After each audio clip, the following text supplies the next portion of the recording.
Hi, I'm Penny and today I'm here to talk to you guys about the Nintendo 2DS.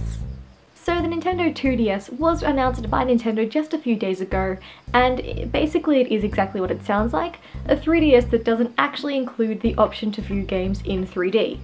Considering the fact that the 3DS is Nintendo's current, handheld console, and that the 3D is one of the big main gimmicks of that console, to announce a design of the 3DS that doesn't actually include the 3D option is definitely a bit of a surprise, and a lot of gamers are not taking it too well.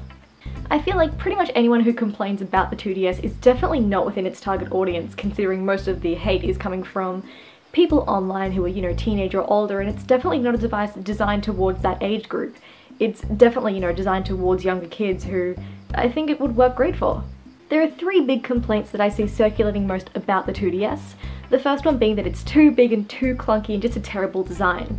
While the 2DS is definitely losing one of the greatest abilities of the DS, which is to open and close, which helps protect the screen and just makes it so much easier to transport around, it's got a different thing going for it. The size isn't a massive problem because it's designed to compete more with things like iPads and those leapfrog things that kids use. In that kind of size, it's definitely comparable, so the portability isn't a massive problem here, especially considering the fact that Nintendo are also going to be selling pouches to transport it in, which is, another purchase, but they're still, working on ways around it. But with what it's competing with, it doesn't have any major problems. Another big complaint that I've been seeing a lot of is the fact that if the console can't close, it's in much more danger of, being scratched and damaged and ultimately destroyed. While this is definitely a good point, I can absolutely see the reasoning behind losing the hinge completely. I used to work in games retail, and the amount of broken DSs that came into my store with really loose hinges or hinges that had gotten so bad that the top screen had just stopped working completely and it destroyed the DS. I saw so many of those, and I think removing the hinge in this case is a great design idea because it's not possible for kids to break the hinge and break the top screen and either lose the DS or have their parents buy them a new one. The alternative here may have been researching into hinges that can withstand, kids' rough play and things like that, but that also may have impacted the really low price point of the design, which is definitely one of its massive selling points for parents. And like I mentioned earlier, Nintendo are planning to sell carry cases for the 2DS consoles, and I mean ultimately it comes down to the parents to make sure the kids aren't throwing it in their bags and getting the screen all scratched up and leaving it in the dirt and things like that because, they're the parents, they should make sure their kids can look after their things. Says the person who leaves their PlayStation Vita caseless in their backpack rolling around all day, but I digress. And the third biggest complaint that I see is that the 2DS is unnecessary because, as I'm sure many of you are aware, in the 3DS's parental controls you can just disable the 3D option completely, rendering the 2DS useless. While this is true, it definitely doesn't render the 2DS unnecessary because, like I mentioned earlier, there are so many other selling points here, and that's what they're trying to do, I think. Nintendo are trying to migrate kids who have had DS consoles for years and years and years because it was such a kid-friendly console. They're trying to migrate that user base over to their new console, the 2DS/3DS.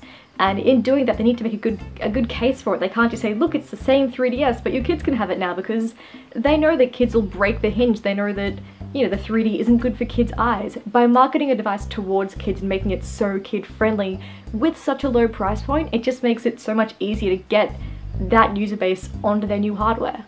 The way I see it, if you've been sitting there complaining about the 2DS and its features for the past few days since it was announced, chances are that you're not its target audience unless you are an 8-year-old kid, in which case, feel free.